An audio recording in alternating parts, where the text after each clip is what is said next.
ನಮಸ್ಕಾರ, ನ್ಯೂಸ್ 18 ಕನ್ನಡ ಡಿಜಿಟಲ್ಗೆ ಸ್ವಾಗತ. ನಾನು ದಿವ್ಯಾ ಪೆರ್ಲಾ. ಇತ್ತೀಚಿನ ದಿನಗಳಲ್ಲಿ ದೀಪಿಕಾ ಪಡುಕೋಣೆ ಒಂದಲ್ಲ ಒಂದು ವಿಷಯಕ್ಕೆ ಸುದ್ದಿ ಆಗ್ತಾನೆ ಇದ್ದಾರೆ.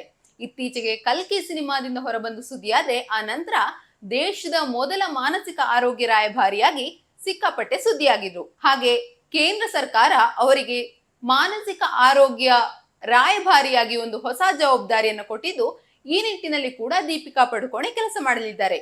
ಈ ಬಗ್ಗೆ ಇತ್ತೀಚೆಗಷ್ಟೇ ಸುದ್ದಿ ಕೂಡ ಬಂದಿತ್ತು. ಇದೀಗ ಮತ್ತೊಂದು ಸಲ ದೀಪಿಕಾ ಪಡುಕೋಣೆ ಸಿಕ್ಕಾಪಟ್ಟೆ ಸುದ್ದಿಯಾಗಿದ್ದಾರೆ. ಆದ್ರೆ ಈ ಬಾರಿ ನ್ಯಾಷನಲ್ ಲೆವೆಲ್ಗೆ ಅಲ್ಲದೆ ಗ್ಲೋಬಲ್ ಲೆವೆಲ್ಗೆ ಹೈಲೈಟ್ ಆಗಿದ್ದಾರೆ. ನಿರ್ಭೀತ, ನಿಷ್ಪಕ್ಷಪಾತ, ವಿಶ್ವಾಸಾರ್ಹ ಸುದ್ದಿಗಳಿಗೆ ಹೆಸರಾಗಿರುವ ನ್ಯೂಸ್ 18 ಕನ್ನಡ ಈಗ ಆಪ್ನಲ್ಲೂ ಲಭ್ಯವಿದೆ. ದಯವಿಟ್ಟು ಇಲ್ಲಿರುವ QR ಕೋಡ್ನ ಸ್ಕ್ಯಾನ್ ಮಾಡಿಕೊಂಡು ಆಪ್ ಡೌನ್ಲೋಡ್ ಮಾಡೋದಕ್ಕೆ ಮರಿಬೇಡಿ. ನಿಮ್ಮ ಬೆಂಬಲ ಹೀಗೆ ಸದಾ ನಮ್ಮೊಂದಿಗಿರಲಿ. ಧನ್ಯವಾದ. ಸೋಷಿಯಲ್ ಮೀಡಿಯಾದಲ್ಲಿ ಸಿಕ್ಕಾಪಟ್ಟೆ ಫಾಲೋವರ್ಸ್ ಗಳನ್ನ ಹೊಂದಿರುವಂತಹ ದೀಪಿಕಾ ಪಡುಕೋಣೆಗೆ 80.2 ಮಿಲಿಯನ್ ಫಾಲೋವರ್ಸ್ ಇದ್ದಾರೆ. ಬಹಳಷ್ಟು ಅಭಿಮಾನಿಗಳು ದೇಶದಲ್ಲಿ ಮಾತ್ರವಲ್ಲದೆ ಪ್ರಪಂಚದಾದ್ಯಂತ ಸಿಕ್ಕಾಪಟ್ಟೆ ಜನ ದೀಪಿಕಾ ಪಡುಕೋಣೆಯವರನ್ನ ಫಾಲೋ ಮಾಡ್ತಾರೆ. ಅದೇ ರೀತಿ ಇವರು ಒಂದು ಚಿಕ್ಕ ವಿಡಿಯೋ ಅಥವಾ ಚಿಕ್ಕ ಒಂದು ಪೋಸ್ಟ್ ಹಾಕಿದ್ರೆ ಸಾಕು, ಅದಕ್ಕೆ ಕೆಲವೇ ನಿಮಿಷಗಳಲ್ಲಿ ಲಕ್ಷಗಟ್ಟಲೆ ಲೈಕ್ಸ್ ಹಾಗೂ ವ್ಯೂಸ್ ಬರುತ್ತೆ. ಹೀಗಿರುವಾಗ ಅವರ ವ್ಯಾಪ್ತಿ ಏನಿದೆ ಅಂತ ಹೇಳುವುದನ್ನ ನಾವು ಊಹಿಸ್ಕೊಳ್ಬಹುದು.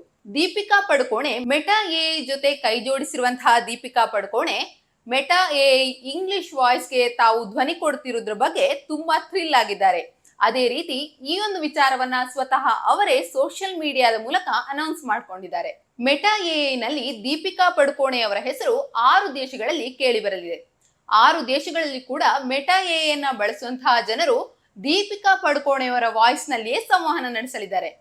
ಇಂಗ್ಲಿಷ್ ಮಾತನಾಡುವಂತಹ ಪ್ರಮುಖ 6 ದೇಶಗಳಲ್ಲಿ ದೀಪಿಕಾ ಪಡುಕೋಣೆಯವರ ವಾಯ್ಸ್ ಕೇಳಿ ಬರಲಿದೆ. ಪ್ರಮುಖವಾಗಿ ಇಂಗ್ಲಿಷ್ ಮಾತನಾಡುವಂತಹ Bharat, America, Canada, New Zealand, UK ಹಾಗೂ ಆಸ್ಟ್ರೇಲಿಯಾದಲ್ಲಿ ಎಐ ಮೆಟಾದಲ್ಲಿ ದೀಪಿಕಾ ಪಡುಕೋಣೆಯವರ ವಾಯ್ಸ್ ಕೇಳಿ ಬರಲಿದೆ.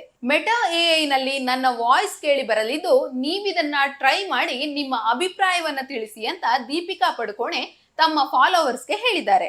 ಹಾಲಿವುಡ್ ನಲ್ಲಿ ಕೂಡ ತುಂಬಾ ಫೇಮಸ್ ಆಗಿರುವಂತಹ ನಟ ನಟಿಯರು ಇದ್ರೂ ಕೂಡ ಭಾರತದಿಂದ, ಬಾಲಿವುಡ್ ನಿಂದ ಮೆಟಾ ಎಐ ದೀಪಿಕಾ ಪಡುಕೋಣೆ ಅವರನ್ನ ಸಂಪರ್ಕಿಸಿರುವುದನ್ನ ನೋಡಿದ್ರೆ ಭಾರತದ ನಟಿಯ ಒಂದು ಖ್ಯಾತಿ ಯಾವ ಮಟ್ಟದಲ್ಲಿ ಹೆಚ್ಚಾಗ್ತಿದೆ ಅಂತ ಹೇಳುವುದನ್ನು ನಾವು ಗಮನಿಸಬಹುದು.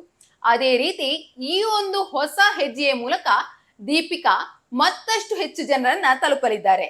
ನಿರ್ಭೀತ, ನಿಷ್ಪಕ್ಷಪಾತ, ವಿಶ್ವಾಸಾರ್ಹ ಸುದ್ದಿಗಳಿಗೆ ಹೆಸರಾಗಿರುವ ನ್ಯೂಸ್ 18 ಕನ್ನಡ ಈಗ ಆಪ್ನಲ್ಲೂ ಲಭ್ಯವಿದೆ. ದಯವಿಟ್ಟು ಇಲ್ಲಿರುವ QR ಕೋಡ್ನ ಸ್ಕ್ಯಾನ್ ಮಾಡಿಕೊಂಡು ಆಪ್ ಡೌನ್ಲೋಡ್ ಮಾಡೋದಕ್ಕೆ ಮರಿಬೇಡಿ. ನಿಮ್ಮ ಬೆಂಬಲ ಹೀಗೆ ಸದಾ ನಮ್ಮೊಂದಿಗಿರಲಿ.